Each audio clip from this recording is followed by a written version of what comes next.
Hello, and welcome to yet another completely unprofessional unboxing. Scott here, and as you can see, I'm trying out something new for shits and giggles, just to try something out and see how it looks, but, you know, who knows? It may change back to the normal way it looks. I don't know. Anyways, it has been a while since I've done a unboxing here on the channel, and likewise anything else. I am still busy doing other things, but trying to bring some proper attention to the channel. Hopefully things will plateau or normalize here in a bit and we can carry on with more.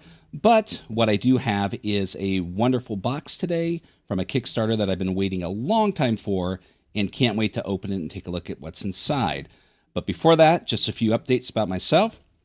I will be attending Gen Con this year. I have officially received the announcement that I'll be getting a press pass.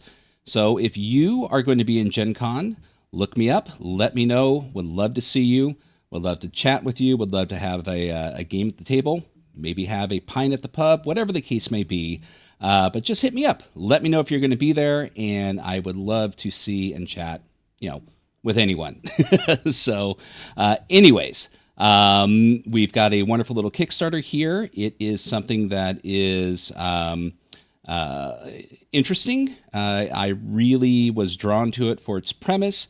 It utilizes the 5e rule set, but don't let that dissuade you because it is a third-party version, and I have a feeling that it's going to allow for some a little bit of a different tone than what you would expect from a third-party 5th edition setting or game. So, without further ado, let's crack this open and see what is inside. And let's see if this will work. There we go. So, all right. So without further ado, trusty Coleman camping steak knife here. And let's crack this open and see what's inside. So, as I am opening this, I think I'll just bring up a bit of a bit of personal opinion about things that have been going on the interwebs as of late regarding things in the hobby, and that has to do with reviews. Now, I have never considered what I do here to be an actual review. What I tend to do here, I consider to be more of a first impression. Some people call it a first look, but however way you would like to define it, this is definitely not. Should never be considered to be an end-all review of what I take a look at in these unboxings. These are things that I discover as I page through these books, provide my opinion as I do, and, you know, at the end, it's pretty much just something to allow for a bit of first impression to allow you to see if this might be something that you might enjoy or look forward to yourself, but not unsimilar as what you would do at a game store as you open up a book, take a look at it, and, you know, just page through it and see if it's for you and decide to buy it or put it back on the shelf. So, just want to say that because there's a bit of, a bit of noise as it does, a bit of drama that goes around the interwebs, and then there's always this opinion regarding reviews. Is it a proper review? Unless you actually play the game, or can you actually, with experience and the amount of time that you've been playing RPGs for a while, can you give a proper review without sitting down for the game? Several opinions regarding that, but maybe I'll save that for another day or bring it up later. But let's go ahead and get this out of the box and take a look at it. Ooh, there is a lot of stuff in here, so let's move this out of the way. We are. We got a little bubble wrap here. Set that aside. And let me just make sure. Is this personal information here? Yes, there we are. Okay, so dice bag, bookie books. Set that here. And what do we have? We have a snapping dice tray. Very cool. All right, so let's see here. We'll set these aside. These are secondary. I'm going to move you over there. And so we can open the book. And what do we have? What do we have here, Scott? Well, we have Dr. Grordbort's I was going to say Grordbort's, but Grordbort's Scientific Adventure Violence, a role-playing game setting and supplement compatible with 5e and 5.5e. So I guess they slid that in there before things proceeded to where they are a bit of some time ago. But yes, so what is this game? I have no clue. I know it's based on, I believe, a comic book, and it seems to be a bit of a mix of a sci-fi setting, maybe a bit of steampunk thrown in there. A lot of humor, of course, regarding this, and amongst other things. But that's what we're doing here. We're going to go ahead and take a look at what's inside. And as always, why 5th edition? Well, I don't hate 5e. I know I've said this on many of the other episodes where I discuss it. 5th edition, to me, is an excellent set of rules. It works very well in different settings, not just Dungeons and Dragons alone. But not being a fan of WotC and also what WotC has produced, I am a big supporter of third-party publishers who continue to utilize the 5th edition set as long as what they're presenting is interesting and different. It's not just a car wrap of the 5th edition rules with some pretty pictures pasted over it. Classic example of someone who has done that extremely well is Broncolonia, the Italian spaghetti western fantasy game for 5th edition. It is fantastic. Check it out. But let's focus on this now. So, what do we have here? The age of scientific adventure is here. Blast off into a retro futuristic pulp sci-fi cosmos bursting with ray guns, rocket ships, robots, and did we mention ray guns? Based on the comics art and universe invented by Weta Workshop's Greg Broadmoor, this is a unique and comprehensive guide to creating outlandish interplanetary adventures compatible with the 5th and 5.5 editions. Good job there. Of some game with dragons and other silly scientific unfounded elements. Like I said, a bit of humor there. Packed with more than 400 illustrations by Broadmoor and Weta Workshop artists, this technological tome features all 10 5e character classes, but scientized, plus 5 known species, and 20 new backgrounds to choose from. 125 ray guns, gadgets, gizmos, armor, and adventuring gear. 26 vehicles from tanks and rockets to walkers and airships. Plus rules for air-to-air, space-to-space, and orbit-to-ground combat. Well, they're already miles beyond what the 5th edition presentation of Spelljammer was. So, enough said. Excuse me. Okay, just need a little drink there. Carrying on. 61 creatures, 26 NPCs, and several factions vying for power. 8 bizarre and powerful technology types, each with their own unique malfunctions table. 4 worlds to explore, each with its own atmospheric conditions, secrets, and plot hooks, plus guidance on creating adventures in the great beyond. Grab your ray gun, strap in, and blaze your smoking, likely radioactive trail through the solar system. Let's see here. There's some blurbs here. Dazzling uchronism that works both as satire of our times and as a convex mirror for a future that never was. A violent, vibrant Neverland, witty and brilliantly realized. Guillermo del Toro on Dr. Grordbort presents Victory. Well, there's a good, a good recommendation there. And then we also have Dr. Grordbort's Scientific Adventure Violence is a rallying call to all interplanetary explorers, galactic outlaws, lantern-jawed heroes, and citizens of the galaxy. The adventure begins here. Levi Combs of Planet X Games. Now, that's a big recommendation there. Levi Combs of Planet X Games is another one who produces fine quality third-party 5th edition materials that will definitely allow for the 5th edition rule set to carry on and be interesting for many years to come without ever having to drop another dime to WotC. All right, let's take a look inside. So, yes, obviously art abounds in here. Beautiful. The cover, cover, definitely beautiful and interesting. Drawing you in. Nice little crashed ship amongst some strange planet. All right, so project lead is Brian Saliba. Design and writing, TJ Grackle, Brian Saliba. I hope I'm pronouncing that correctly. And Zach Thyler. Editing, Jarrett Crater, Stuart Gorman. Copy editing by Ben Summer. Layout by Chandler Kennedy. Okay. Greetings and welcome to the most scientifically sound imaginary entertainment setting and supplement ever foisted upon this or any world. If you stop reading now, you would already have expanded your intellectual capacity and overall station life by more than 12.3%.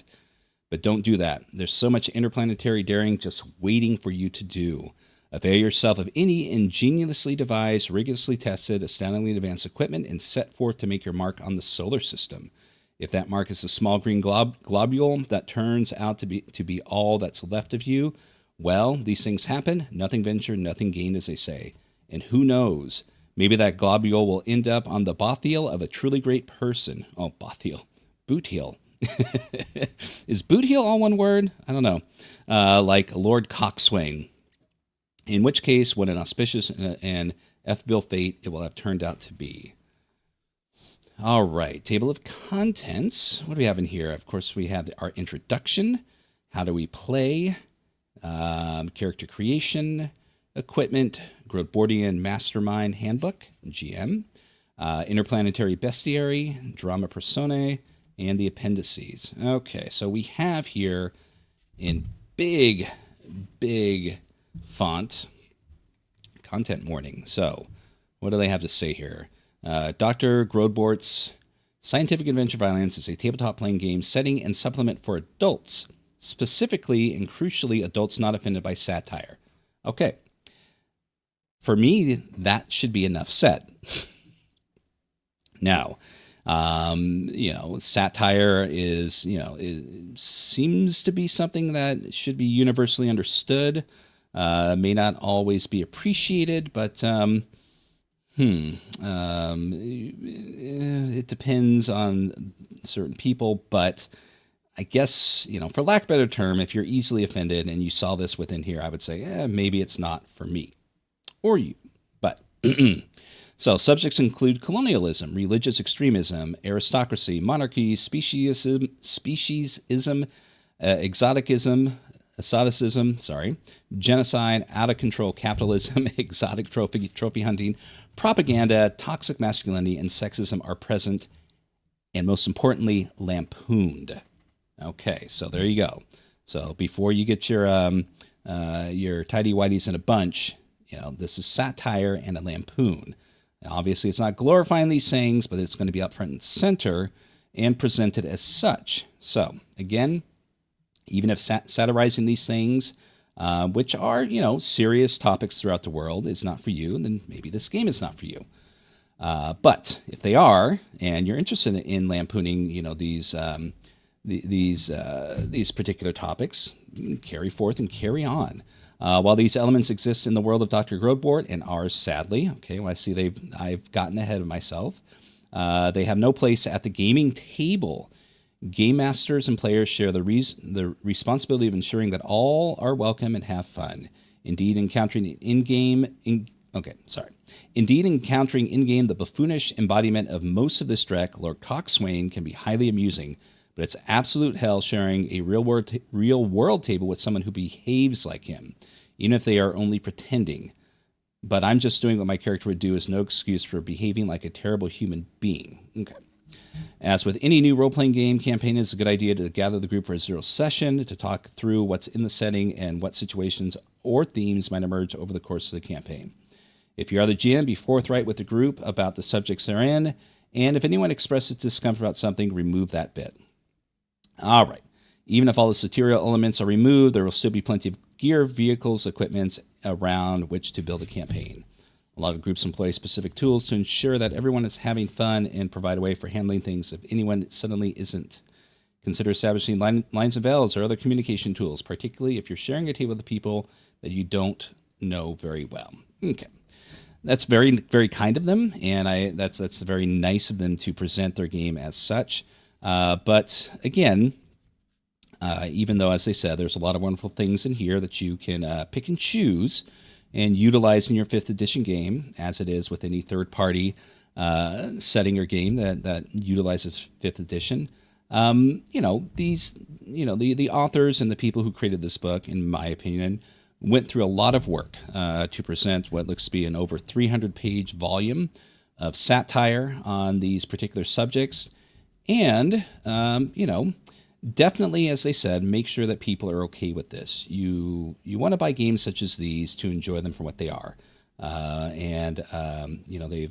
They've hopefully they've done a wonderful job, creating tools to provide a humorous romp through this particular setting.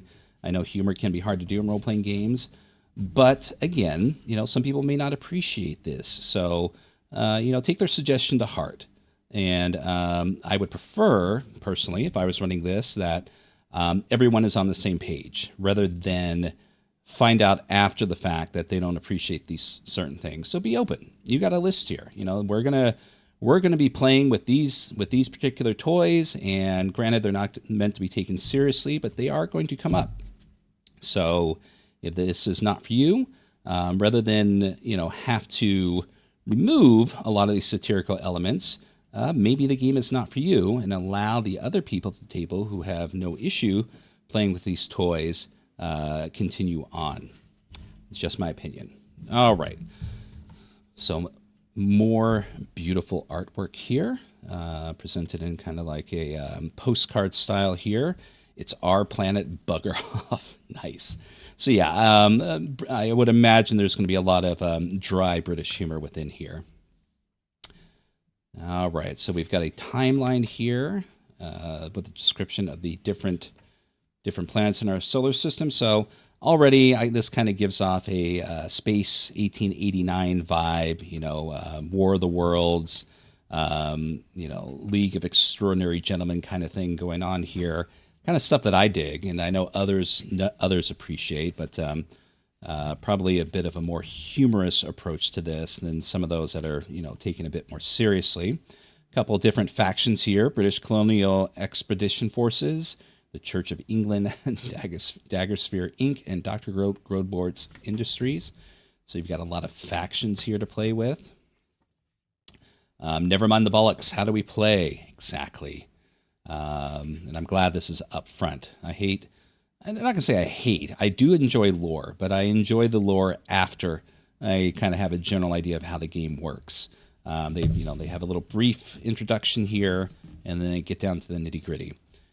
So we got technology. So this is a 5th edition game that utilizes technology more than melee. So we've got light weapons such as ray guns, Gadgetronicx, and that looks like that take the place of anatomalies, which are druids, and archaeomancers, which are sorcerers. Martian glass, yes. Martian glass, artillery, light machinery, heavy machinery, robotry. All right, can't talk today. All right, so lightning and water damage malfunctions. So as kind of stated in the back, there are malfunctions within these games, which will lead to humorous situations, I am sure. Character creation. So what do we have in here? Okay, let's see here. So planetary conditions on where you were raised. Were you raised on Earth, Venus, the Moon, or Mars? Randomizing raised in space ability score modifiers. So you're going to have different effects depending on which planet you come from. And size does not matter. In the world of Dr. G, all PCs are size medium. There are no little folks or very, very big folk in this book. Anyway, but who can say what sort of life forms out there exist? So what are our options? Humans, Martians, Moonlings, robots, Venusians, and that's it. So choose your languages, Carrying on, bone up on the new DRG skills. Okay. New skills: artillery, heavy machinery, light machinery, and robotry. Robotry, whatever. So, along with the other standard ones that come into play. But, some of these may or may not be utilized. And then, what do we have next? Choose your class. All right, so anatomically, I hope I'm pronouncing that right. So that's the place marker for a druid. Let's see here. On the fringes of proper science is a practice known as bophilarity. Practitioner known as an anatomically. Uses specialized black market equipment, but crucially not Gadgetronicx. No channel phlogiston directly into their body, altering their physical makeup and granting them the ability to do wondrous or sometimes macabre things. I know some of those words. All right, so Archaeomaster. This is the place marker for their version of the Sorcerer.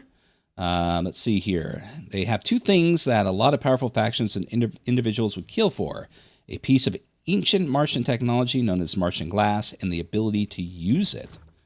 All right. Let's see. Autonomonastic. Yes. Automonastic. There we go. Jesus. So what do we have here? Let's see. In this setting, only robots can be monks, and they're called automonastics. All right. So robotic monks. Excellent. We have a boffin, who is the place marker for a wizard. Let's see here. A rather silly fellow once referred to warfare fueled by technology, specifically radar, as wizard war, and those inscrutable eggheads who fiddle away in secret laboratories to create such things as boffins. So maybe a kind of like tinker class, I would imagine. We got a dragoon, which is the place marker for their fighter. Man, I cannot talk today.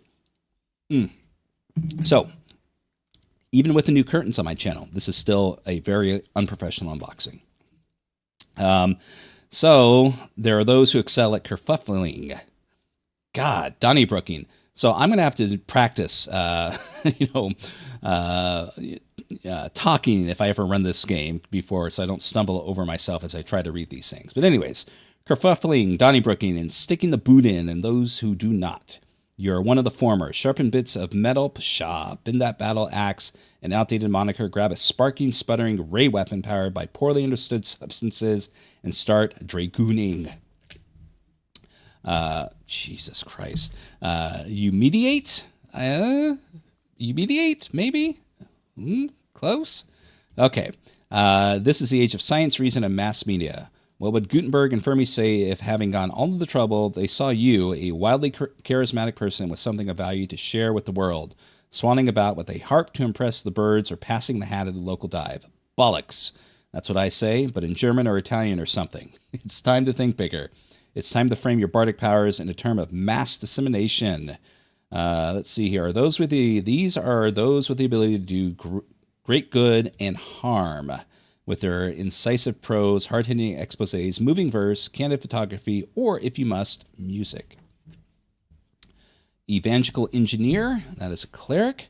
Converting heathens is so much more efficient if the vicar is wearing a jetpack.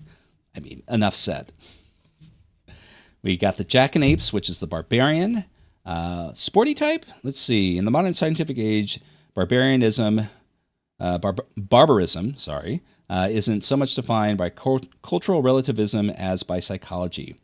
It's not a matter of civilization versus wilderness or tweed versus animal skins. Those are overly simplistic, superficial, rather snobbish delineations.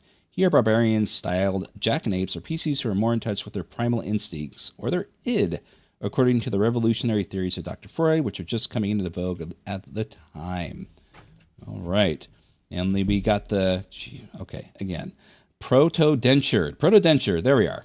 Let's see, these are the place marker for warlocks. Derive their magical abilities from deals made with otherworldly entities like demons. Okay, so not too much of a stretch or some nonsense. No place for all that in the age of science and reason. Oh, sorry, again. I stopped too soon. You can still do warlock stuff, but you call yourself a protodentured as you sign a service contract with some powerful worldly entity. You use prototype Gadgetronicx to catch spells and those nifty items provided by the powerful entity to whom you are contractually obligated. Okay, so yeah, so it looks like they've taken, all of the, the standard 5th edition. They've done a good job, kind of recasting the mold on these things. Not really going too much into the detail here, but it looks like, at least on the surface, they've done a good job without just kind of making these, just giving them a new name, but still just being the same old class. Scapegoat. And by the grace of God, you escape the grace of God. Love it. Or maybe you escape the clutches of a bounty hunter named Grace. On the other hand, you might just be in the habit of scraping Grace from your boots, soles before boarding a rocket. But that would make you a scapegoat, scrape Grace, one supposes. At any rate, you've got some combination of nimble fingers, sharp tongue, and keen instincts, and you've got the fact that you aren't dead to prove it. Okay, so we've got our rogue here. We've got our tramper, which is a ranger. You are a phlogiston-fueled faucet, a rocket-riding Ross, a technologically titillated turnbow, an L-word gun-loving Livingston? Or is that I-word? I don't know. A tank-traveling Trontifusus. Oh boy. Haven't heard of that one? You should bone up on your non-human explorers. Okay, so we've got a ranger explorer type. We got our tub thumper. For millennia, science and religion have been locked in a no-holds-barred, zero-sum ideological cage match. But no longer. Dr. Grordbort, in close partnership with the COE, has turned that cage into a honeymoon suite. You, the zealously instructed, technologically proficient persons and robots of the cloth, are the shiny, squalling, afterbirth-covered outcome of that very happy, prophylactic-free coupling. Excellent. Yeah, this is the Paladin for me. All right, so that's the end. So, again, they sound wonderful, interesting, and definitely would take a look at those in detail. But just out of the gate, they've made these, they've reformed the standard. The standard classes from 5th edition and made them both hilarious and definitely interesting. So choose your background. So we've got everything from awakened robots only, engineers, expats, experiments, and so on. So we've got our backgrounds that are definitely themed for the setting, adventuring equipment and vehicles. So light weapons. Fuel. Ooh, wonderful. Here we go. Look at these. Oh, these are wonderful. I love the artwork on these. So let's just take a look at one, for example. What is the 4th law? Let's see. Martial weapon ranged. Ability score uses strength. Damage 1d12 force damage. Malfunction gauge 1. Uses fuel. It must be two-handed. Carrying on, we've got the Deal Breaker 1912A ray pistol. The ability score uses dex, 1d6 piercing damage. All right. Let's see here. Let's take a look at this. So, simple weapon range, strength and dex. As basic rating.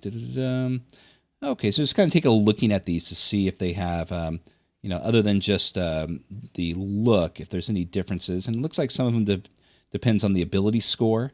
They do different damage dies and different types, which is interesting. So there's a difference between them. So these aren't just pretty on the outside. They definitely do something different within the game. All right, folding rapier, wonderful. Oh my God, look at these. Queensbury Mach 4 ear, nose, and throat boxers. Okay, so no shortage of wonderfully interesting and beautifully drawn or beautifully illustrated weapons in this game. Okay, so we've got Gadgetronicx.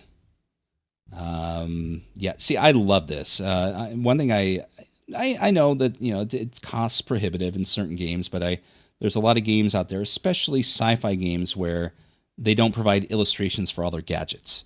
And this is something I really appreciate, that not only do they provide it, They're very well done. So you get the look and feel of it along with the description of what they do. So what is a bifertilizer? It's like it casts spells. Heal, healing word, mass cure wounds, mass heal, mass healing word, prayer of healing. Interesting. Okay. Ritual spells, contingency. Okay, so you're going to, these obviously cast a variety of spells depending on the gadgets. And so you're going to, obviously, these are magic items, so to speak, but, what they're being utilized for depends on the spells available to them. Very interesting. Let's see how that plays out within the game. All right, what else do we have here? Armor and headwear. Fashionable hats. Oh. Let's see. Availing oneself of the armor class bonus requires a free hand. Pressurized armor or helmets worn over hats negate the hat's armor class bonus. But that shouldn't stop you because it is a fashionable hat. Fashion first. So here's the armor and whatnot.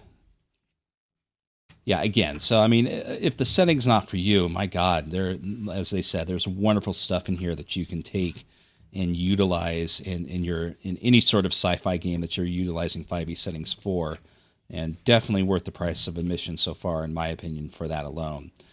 So what do we have here? We've got vehicles. All right. Look at these dirigibles, single flight dirigibles, walkers, world famous Stereotron 12. Okay, ground vehicle catalogs. Wow. Okay, so this is like, wow, this is wonderful. Battle tank. Ooh, look at these. Oh my. Oh my. All right, so. Not going to dwell long because I know this has been going on for a bit. So let's kind of giant lasers, rockets on Edna class. Oh my God! All right, so we'll just flip through these. These are all amazing airships. Rocket fighters catalog. So we got these different fighters, and look at these stations and activities. So yeah, so if you've got obviously, within there, you've got either crew or PCs in here that we're going to be using their actions to manipulate these different stations in here. It just right off the bat, that seems like air combat is going to be exciting. So the GM handbook. So tricky subjects and sensitivity. So obviously themes within the game. Kind of here the. Kind of give you a guiding hand how to handle that without being, too upsetting for those who may not appreciate satire. Yes, satire or lampoonery. So we've got some additional things. Are these the artifacts within the game? I would imagine they are. All right, yeah, keep these secret. Interplanetary bestiary. Oh, I'm sure these are going to be cool. What do we have here? Barnaby's Thrusk, Dimpleback Vroxel, Gargunthi Colossa Pod. Let's just take a quick look at this. So multi-attack. The Colossa Pod makes 1 punt attack and 1 stinger attack. Punt. Melee attack weapon +3 to hit 1 target. Hit 3, 1d4 +1. Bludgeoning damage. The target must succeed on a DC 13 strength save or be knocked back 50 feet, preferably into some soft foliage or mud. The Colossa Pod does this as gently as possible. Oh, wonderful. Yeah, so yeah, I would imagine, as I go through this book in detail, there's going to be a lot of laughs within here. This is the type of humor that I love. Yeah, no shortage of the bestiary. Oh, God, lunar bestiary. So we've got stuff specific to the planets, which is excellent too. Wow. Jesus, this alone puts the Spelljammer book to shame. I mean, just a fantastic amount of effort and detail within here. All right, look at these. Robot bestiary. Excellent. And I finished this.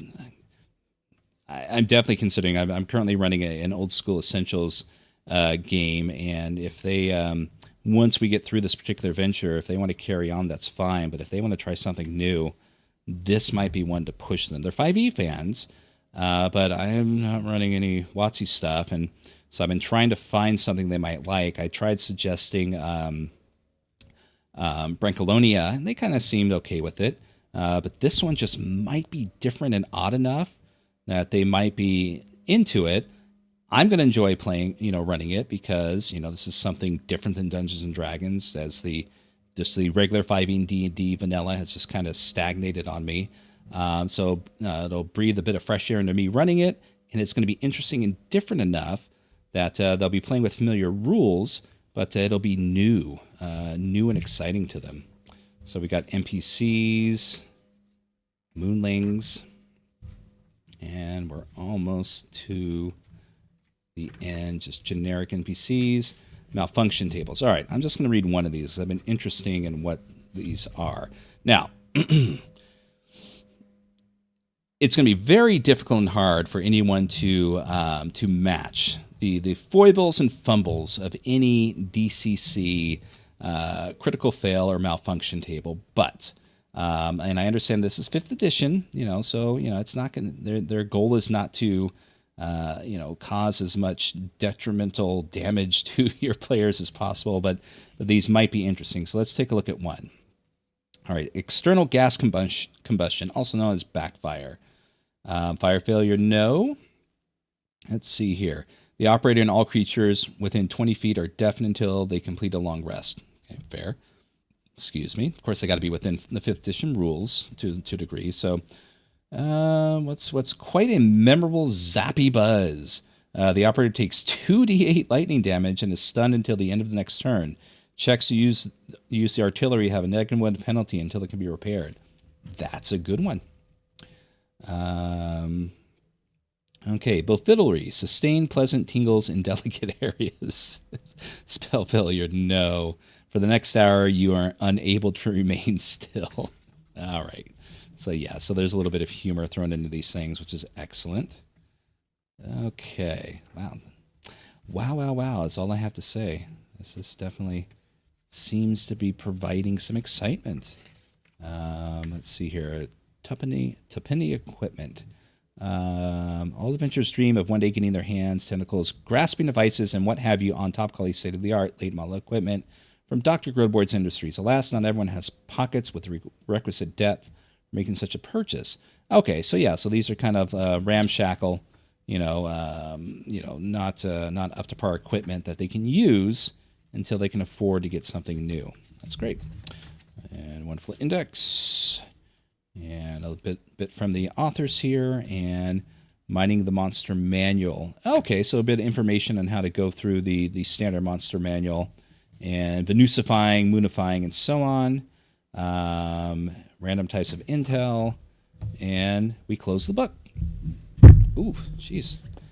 All right, so I'm just going to take a quick look at what else came with it. Let's see here. Dr. Grordbort's Onslaught. Excessive space violence for girls and boys. Is this a comic book? I think it is. Oh, yes. Wonderful. Wonderful. So this might be my evening read for tonight. And Dr. Grordbort's Field Guide to Malfunctions. So is this just a... yes, this is just a reference guide, which is great, because I don't think this came with any sort of... well, maybe it did, because I didn't go super high level in backing it, but... Field Guide to Malfunctions, always nice to have. I love secondary reference manuals. A wonderful dice tray here, which looked like Dr. Grobord himself, maybe, with a malfunctioning laser pistol. So, and then a wonderful little dice bag. Did some dice come with it? Well, there wasn't anything in the box. Hold on. Was there? No. Okay, well, who knows? I'll have to double check it just to make sure that everything arrived as it did. And set these all aside. And so, there you have it. That was a first impression of Dr. Grordbort's scientific adventure, Violence. Definitely interested to look into this further. This is, I think, continues on the fashion of third-party companies who are still keeping the 5th edition rule set alive with interesting and new settings, modifications of the rules so you don't get burnt out on the same old thing all the time, as you would with just running standard 5th edition Dungeons and Dragons. And also something to where if you have issues with having your players moving on from something that's familiar and comfortable, like the rules, this will still give you something to offer up to them, and it might be easier for them to slowly migrate from Dungeons and Dragons to something different like this, but without having to completely reinvent the wheel, and which might lead to other games, because a lot of times settings might lead you to new games and new rules. So, this has been yet another completely unprofessional unboxing as I stutter over the closing. I hope you enjoyed this video. If you do, please like and subscribe. And if you get a moment, also check out Titterpigs, the tabletop role-playing podcast that I co-host with my friend Keith from Rolling Boxcars. Definitely check it out. Hopefully we'll be having a new episode up soon. And anything else that I have to add to this before we end? Oh, yes. Tomorrow is the release date for Inversion. Inversion is the second offering by Bud from Bud's RPG Review and Alex Giat after their very successful and wonderful Call of Cthulhu adventure, Viral. Definitely check out Inversion. I play tested the game. It is a fantastic Call of Cthulhu adventure. And if you get the game, it's going to come with some audio sound bites. You might hear a familiar voice in one of those. So definitely check it out. You won't be disappointed. Everyone, thank you for watching. And until next time, have a wonderful day. Stop recording.